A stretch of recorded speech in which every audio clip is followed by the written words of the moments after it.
Hello guys, हमारा YouTube channel में आपका स्वागत है। तो आज हमारा टॉपिक है फंडामेंटल का सीपीआर। सीपीआर का फुल फॉर्म होता है कार्डियो पल्मोनरी रेसिस्टेशन। तो चलिए हम इस टॉपिक को बिना देरी करते हुए स्टार्ट करते हैं। तो सीपीआर का पूरा नाम क्या है? तो सीपीआर का फुल फॉर्म पूछा जाता है कार्डियो पल्मोनरी रेसिस्टेशन। क्या है? ये ऑप्शन नंबर बी है जो हमारा राइट आंसर है। अगला क्वेश्चन चलेंगे कि सीपीआर कब दिया जाता है। सीपीआर कब दिया जाता है?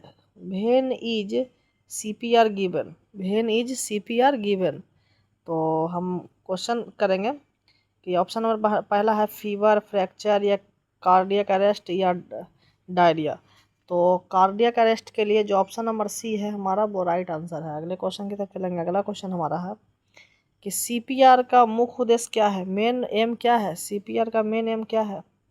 तो सीपीआर का मेन गेम है रीस्टोर सर्कुलेशन एंड ब्रीथिंग। जो ऑप्शन नंबर बी है हमारा वो राइट आंसर है। अगले क्वेश्चन की तरफ चलेंगे। अगला क्वेश्चन है कि वयस्क में सीपीआर की कंप्रेशन रेट कितनी होती है? तो जब एडल्ट की बात किया जाए तो सीपीआर का जो कंप्रेशन रेट होता है वो 100 से 120 प्रति मिनट होता है। मतलब कहने का मतलब है कि 60 सेकेंड में वो इससे डबल कर सीपीआर देना पड़ता है। तो 1 सेकेंड में 2 बार सीपीआर किया जाता है। मतलब कहने का मतलब 60 सेकेंड में 120 बार।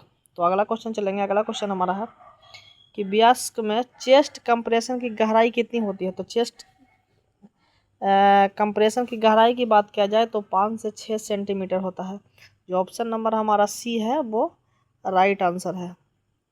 अगला क्वेश्चन चलेंगे कि सिंगल रेस्क्यूअर एडल्ट सीपीआर का रेशियो होता है तो 30:2 होता है। जो सीपीआर का जो रेशियो होता है वो कंप्रेशन और वेंटिलेशन का वो रेशियो होता है।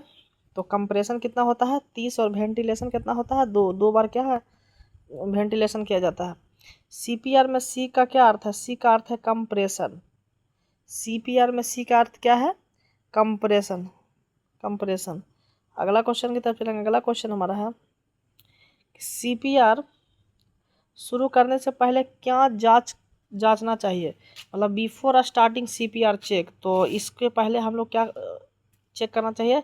रिस्पॉन्सिवनेस। मतलब कहने का मतलब उसे देखना चाहिए कि वो कोई रिस्पॉन्स दे रहा है या नहीं दे रहा है। अगर नहीं दे रहा है तभी हम सीपीआर करते हैं। सीपीआर का सी का अर्थ क्या होता है? कंप्रेशन होता है। और इसका जो कंप्रेशन और वेंटिलेशन का जो अनुपात होता है वो 30:2 होता है। और डेप्थ कितना होता है? 5 से 6 सेंटीमीटर। और कितना करते हैं एडल्ट में? 100 से 120 प्रति मिनट। अगला क्वेश्चन की तरफ चलेंगे। अगला क्वेश्चन है कि सीपीआर में कंप्रेशन किस स्थान पर दिया जाता है? तो जो सीपीआर जो कंप्रेशन है जो किस स्थान पर दिया जाता है? ऑप्शन नंबर बी है लोअर स्टर्नम या सेंटर ऑफ चेस्ट के सेंटर पे। चेस्ट के सेंटर पे दिया जाता है।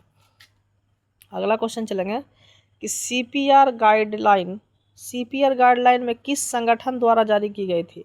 जो सीपीआर गाइडलाइन है वो किस संगठन द्वारा जारी किया गया था? तो इसका जो ऑप्शन नंबर सी है American heart association AHA American heart association के गाइडलाइन द्वारा संगठन द्वारा जारी किया गया था। अगला क्वेश्चन है कि सीपीआर का पहला कदम क्या है? तो सीपीआर का पहला कदम है चेस्ट कंप्रेशन। मतलब पहला कदम सी है। मतलब सीपीआर सी में कंप्रेशन। तो चेस्ट में क्या कंप्रेशन करना चाहिए, पहला कदम है। आगे चलेंगे। आगे क्वेश्चन हमारा कि AED का पूरा नाम क्या है?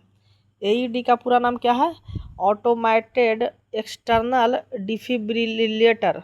क्या है? जो ऑप्शन नंबर बी है हमारा वो राइट आंसर है।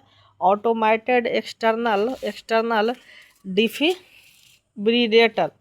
अगला क्वेश्चन की तरफ चलेंगे। अगला क्वेश्चन हमारा है कि सीपीआर में एयरवे खोलने की तकनीक कौन सी है? तो सीपीआर में एयरवे खोलने की तकनीक कौन सी है? तो ऑप्शन नंबर हमारा ए है जो राइट आंसर है। तो हार्ट टिल्ट चिन लेफ्ट, हेड टिल्ट चिन लेफ्ट। जो ऑप्शन नंबर ए है हमारा वो राइट आंसर है। अगले क्वेश्चन की तरफ चलेंगे कि यदि मरीज सांस नहीं ले रहा और पल्स नहीं है तो क्या करें? तो क्या हम शुरू करेंगे? सीपीआर शुरू करेंगे। सीपीआर कब शुरू करना चाहिए? जब मरीज सांस नहीं ले रहा और उसका पल्स भी नहीं है। काम नहीं कर रहा है तो क्या करेंगे, CPR चालू करेंगे। CPR में ABC को नए गाइडलाइन में किससे बदला गया है, तो CAB से। ABC को किससे बदला गया है, नए गाइडलाइन के अनुसार किससे बदला गया है, CAB से।